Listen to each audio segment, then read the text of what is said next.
तुमचं आपल्या लोकप्रिय यूट्यूब चॅनलवरती या लोकप्रिय यूट्यूब चॅनलला सबस्क्राईब केले नसेल तर आपण सर्वांनी सबस्क्राईब करून बेल आयकॉनला ऑल प्रेस करायचं आहे.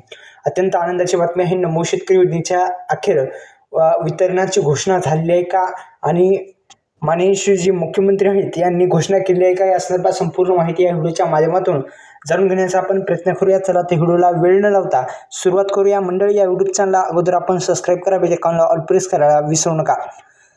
मित्रांनो, लक्षात घ्या, पीएम किसान योजनेच्या माध्यमातून राबवली जाणारी योजना म्हणजे नमो शेतकरी महासन्मान निधी योजना. या नमो शेतकरी महासन्मान निधी योजनेचा जो हप्ता आहे तो आता शेतकऱ्यांच्या खात्यावरती येणार आहे. या संदर्भात आपण माहिती पाहत आहात. पहा, व्हिडिओला सुरुवात करण्यापूर्वी पुन्हा एकदा विनंती आहे मंडळी, या यूट्यूब चॅनलला सबस्क्राईब करा, बेल आयकॉनला ऑल प्रेस करायला विसरू नका. मित्रांनो, महाराष्ट्र शेतकरी वर्गासाठी सुरू करण्यात आलेली नमो शेतकरी महासन्मान निधी योजना सध्या पुन्हा एकदा चर्चेत आलेली आहे. वाढती उत्पादन खर्च, अनियमित पाऊस, बाजारातील चढउतार आणि कर्जाचा अनियमितता, वाढता बोजा यामध्ये ही योजना शेतकऱ्यांना थोडासा दिलासा देणारी ठरलेली आहे. या योजनेअंतर्गत पात्र शेतकऱ्याच्या खात्यामध्ये बँक अकाउंटमध्ये थेट आर्थिक मदत जमा करण्यात येत असतो, ज्याला आपण आजच्या भाषेमध्ये डायरेक्ट बेनिफिट ट्रान्सफर असेही म्हटले जाते.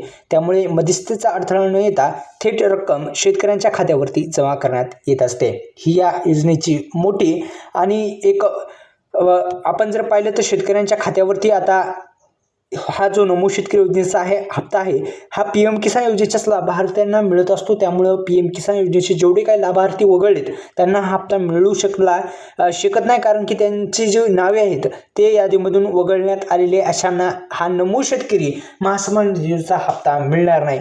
परंतु अलीकडच्या काळामध्ये ज्या योजनेच्या लाभार्थ्यांना संख्येत मोठी घट झाल्याचे स्पष्टपणे दिसून येत आहे.